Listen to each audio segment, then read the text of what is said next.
I'd lived in the same small apartment for 3 years. I knew every creaky floorboard, every annoying draft, and every spot where the paint peeled just a little too much. However, one morning, as I walked down the short hallway toward the kitchen, I stopped. There, on the left-hand side of the hall where there had always been a blank wall, stood a door. It was old, its wood splintering, its handle rusted. The paint was peeling, revealing layers of colors underneath, grey, red, and black. I touched it, half expecting my hand to pass through as if this was some hallucination. But no, the wood was real, rough under my fingers. I stepped back, my heartbeat pounding in my ears. This door hadn't been there yesterday. I pulled out my phone, snapped a picture, sent it to my landlord, and then called him. "There's a door in my hallway," I said, my voice unsteady.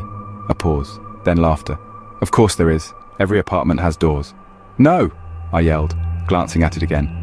"This one wasn't here before. It just appeared out of nowhere." My landlord sighed and with an annoyed tone asked, "Have you been drinking?" "I don't drink," and with clenched teeth I told him to just forget it. I hung up and stared at the door.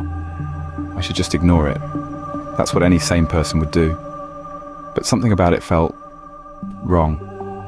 The air around it was thick, heavy, like stepping into a room where someone had just been smoking. I leaned in closer. A faint scratching sound came from the other side. I jumped and stumbled back. Nope, nope, nope, absolutely not.